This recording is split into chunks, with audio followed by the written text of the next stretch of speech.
It's John Bowden, another part of our interview with the great Rik Emmett from Triumph fame. We talk about his last book, which was an autobiography called Laid on the Line, and the fact that he will never wear spandex again, though people still look at him sometimes and meet him and expect him to be the guy with the long blonde hair who was just running around the stage in the 70s and 80s. But we all get older. I grew up in Northeast New Brunswick at Miramichi Valley High School, and I run one of the sites for the high school. And I just last night asked, what do you miss from high school days? And most people said youth, right? You can't cheat the hangman. As Patrick Simmons would say from the Doobie Brothers, he said hangman. But there you go. In this, we also talk about Steve Cropper, the Stax label, Green Onions, Booker T and the MGs, and a lot more things, and a little bit of Triumph too, on rock history music. The book's more than just guitar. I mean, the book's about life. Everything you do is about, that's multi-layered. But what's that feeling of you? Like you survived. A lot of the people didn't. Do you ever look at that younger man? Do you ever look back at that guy and It's inescapable, of course, just because of the fact that, especially you go out and you're playing gigs, like I haven't played a gig in 7 years, and I oh yeah. go out and at intermission, people are bringing albums they want signed, and and they live, a large part of them lives with this soundtrack that's very current and vital in their lives, but their thought of Rik is that Rik is this young guy running around in a pair of spandex pants, or being this guy in the rock band. And you go, like you were saying about earlier, with when I went out on my own, I ended up making far more albums and doing far more stuff creatively than I had ever done when I was in that 13-year period in Triumph. But because it had such a huge impact in a public way, so you can never really escape the past. The past has come back, but in a way, that's one of the beautiful graces of music, that it has this time traveling kind of quality. It's not me. I'm getting older, and I look at pictures of me and I go, there's no Dorian Gray thing going on here, uh, but the music has this ability to kind of morph itself, find new people that are interested in what it was. There was a young lady, almost in tears, sitting in the front watching the show with her mom. you know, and and I say young, she was probably in her mid 20s.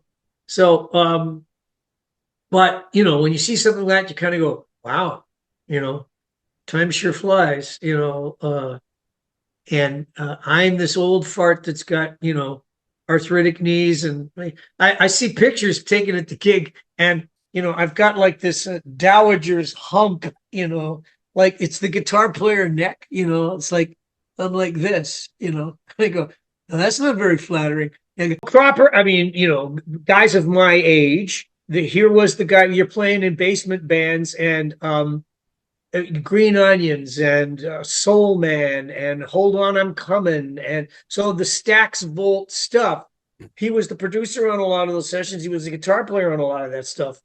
Um, so that was kind of like a staple. And in Toronto, where I grew up, the the tradition of sort of horn bands, R&B style bands, was maybe stronger than rock bands, because there had been the influence of Chicago and Detroit, and that music had come into Toronto, in and around the Great Lakes, but Chicago was the way it was because everything had come up the Mississippi, and there was all the blues, and the Stax Volt thing was right in that same wheelhouse, like Motown Records and Chess Records out of Chicago and all that stuff. So that's what bands were playing, basement bands. I was in a rock band, but one of the first basement bands I was in high school, we had a singer, and he wanted to sing "Hold On, I'm Coming," and yeah, okay, so you're playing those tunes, those sliding, two-string thingies that he was, famous for. So The other thing about Cropper was his tone. Like it was a telly and it was a loud amp, probably a Fender Deluxe or something like that, cranked. And it was just this bright, present kind of guitar sound, which that was the Buchanan thing too. Right? Was this wow? Like there weren't a lot of guys that would just dime out a Fender amp because it was so loud. And in Buchanan's case, he would dime it out and then turn it around so that it was blowing to the back of the stage. And depending on the size of the stage, I felt sorry for the drummer that played with Buchanan because that guitar the amp would have been loud. Like he would have had tinnitus for sure. But yeah, like if you dime out Fender amps, they kill you. We convince ourselves that I'll be great. And then as soon as something starts happening and it's not great, it's like the dominoes are starting to, and you're going, wait, no, this was supposed to be great. I'm supposed to be great. So now you're like hating yourself. And that just makes it worse that you're going, oh, I shouldn't be screwing this up. But what can you do? Only human after all. That's how you start the book. Magic tricks. You don't want to give away your Yeah. secrets.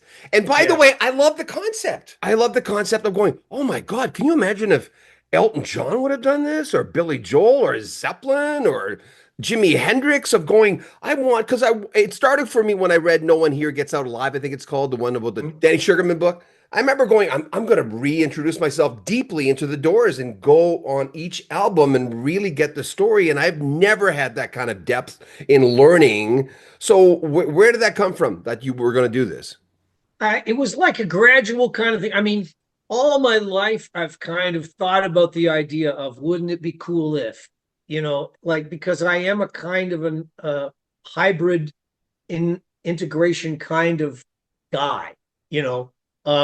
So I loved the world when you had concept albums with gatefold things, and you had room to be able to expand the idea of that moment of somebody sitting down and listening to your music. So liner notes, then writing poetry, a couple of books of that, my memoir. So now, I think of myself creatively as a different kind of an entity now. I'm not just a singer-songwriter kind of dude, guitar player.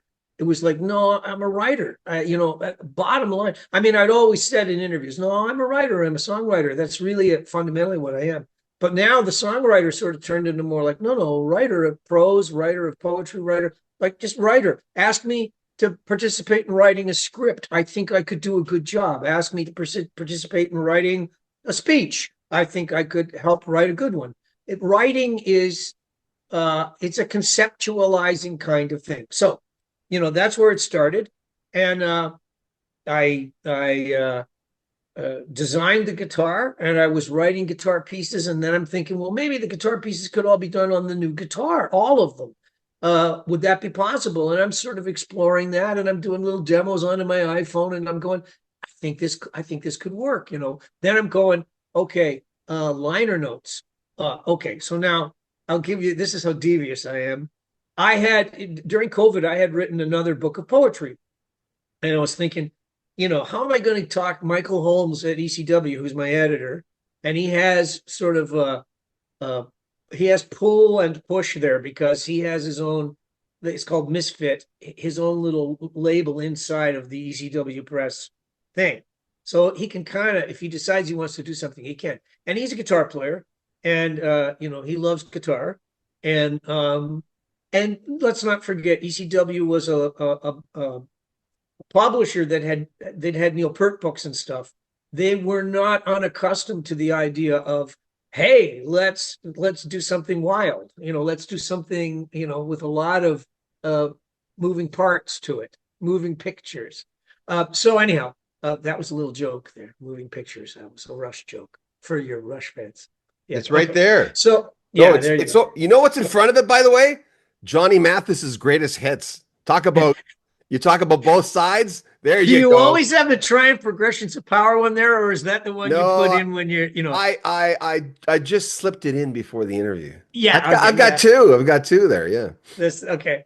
So I see the Zeppelin one. I can they're too small and I don't have my glasses on, but oh, I see Rock and Roll Machines up in the top corner. Okay, yeah, yeah, right. Okay. So anyhow, where was I? Okay, so I go to Michael and I say, you know how I made a deal with you before for the poetry book, but I had to throw in the memoir in order to get a 2-book deal, and that was, but you knew you were going to get your money back. I go, I have another poetry book, but I have a thought of how you could get your money back. So I'm thinking about maybe doing liner notes that would be so comprehensive that it would be like a book, and I've started to do some writing, and I think it's going to be maybe 130 pages, 150 pages, might get up to 200. And he went, I love the idea. I love it. Let's do it. So then I went back to him after that and I said, here's something I've always wanted to do. I've always wanted to have a hardcover book and the CD goes in the back in a little sleeve. So I know you can't get your money back, but let's do this. Let's do a pre-order, and however many pre-orders we get, let's do a run of that. Just cover our costs, and so we'll have that. So we did that that was the initial thing, and then the paperback came after. And I can understand why you might have missed the fact that there was an album of songs, because once you get into the whole thing of book is just, book is a book is a book. Like it becomes this, and I think there's a page at the back of the paperback that sort of says, if you're interested in hearing the songs, you can go to bandcamp.com and you can get them. But I think that's a mistake. I probably should have had one right at the front and again at the back that said, hey, if you want to hear the tunes, all 10 tales, here they are. This is where you can go get them. But bandcamp.com, Rik Emmett, bandcamp.com. You can find the 10 thing, you can download them. They're also, by the way, yak, yak, yak. You don't even have to ask me questions, John. You just have to plug me in and get going. This is the first project where I've out of the box committed to the idea of streaming. So I've got a friend named Alan Shoesmith who's helping me, and he's done very well on the Spotify platform, different streaming things. And so he got me hooked up into this distrodirect.com thing, and they were out of Australia or something. Like Alan says, turn left, and I go, okay, left. And he goes, all right. I go, right. Okay. So I don't really know how it all works, but you can find it now on whatever streaming service. I think there's like 25 streaming services that the stuff is on. So, and I know that that's how most people are accessing their music now, much to my chagrin. The Sweden story, The Falling Stars, when you were looking out the window. Oh, it was in Sweden. Yes, I Yeah. was over there for the World Hockey thing. Oh, the I hockey couldn't thing, of sleep. course. Yeah, it was like 4:30 in the morning, and it was like I was wide awake, and it was That's a moment, man. it was it was surreal because it's New Year's, and these buildings we were in, the Gothia Towers, they're sort of mirrored, and the park across the street had all of these, like it had one of those rides where they take people up and then they drop them, like atmosphere or something. I can't remember what they called it, but it had these strings of digital lights all running up, so it looked like a starburst with a big red star, and it was just pissing cold winter rain. So it was roaring down the window in front of me, roaring down the window of the other companion building over to my left, which was reflecting the thing across the street. So I was standing there going, looking out the window and going, wow, this is like an image inside an image inside an image. And it's all metaphorical because, of course, the lights across the street were because it was Christmas time, and that was supposed to be like the Christmas star. And I'm going, oh, man, it's just like, hey, you know what I got to do? I got to write a book about a bunch of songs. It's going to have poems in it, and I got to have layers. Metaphors comes up a lot in the book, and that's one of my languages. I mean, life through metaphor. By the way, quickly, you mentioned Clapton, Beck, of course, Jimmy Page. It's interesting, those three bands. I talked to Jim McCarty twice, the drummer for the Yardbirds, and he said, he says Clapton wasn't a team player. And No. but he meant it. He says he just wasn't. He just was too flighty. He needed to get to the next thing. That's Clapton. And I think that honestly, I think it would be honest to say it about Jeff Beck too. That, and I've seen this with artists that I play with and people that I know that are in the business. Some people are just cut out to be solo artists, and they are not cut out to be in a band. And I did a TV show with Bruce Coburn, and we were sitting around talking about things, and I can't remember, maybe it was during the rehearsal days when we got together. But he played in bands when he was kind of in high school. He'd been in sort of rock bands. And I think he said, I was about 19 and I realized I don't want to be in a band. I don't want other guys butchering what I do. I want to make my own decisions about what it is that I'm doing and how I'm doing it. And I don't want people telling me how it should go. And it was, he was a pretty mature 18, 19-year-old to come to that realization. But I think there's lots of artists that are like that. They realize, look, it's got to be my way. I'm not going to do it any other way. So I might want to be in a band. I'll form a band. I'll have the band do what I want it to do. I'll be David Bowie and I'll have the spiders from Mars or whatever the hell it was, but eventually he's going to break it up and move on because he wants to inhabit characters and personalities in order to realize, and it's got to be him. It's got to be his thing. He has to have 100% control of that. When I was a guy in a band, I was a guy that liked the team. I liked team sports. I liked it far better than when I was a jock and I ran track. The feeling of running in sprints and stuff, it was a kind of a lonely feeling prepping for. Whereas the relay, oh, I like that. Now I'm hanging out with three other guys, and now we got this. It's a team thing. So then football but I was always more of a baseball, soccer, football kind of a guy. I liked team. So when a band sort of substituted for that kind of, everybody hauling together kind of thing, everybody doing their own thing in order to make somebody else look good. Like you need the pulling guard to throw that block so that you get that hole so you can run through it. That's how it works. It's a play that, everybody's got to do their thing. But I've been in bands where guys don't listen. I've been in jam sessions where that guy's not listening. Yeah.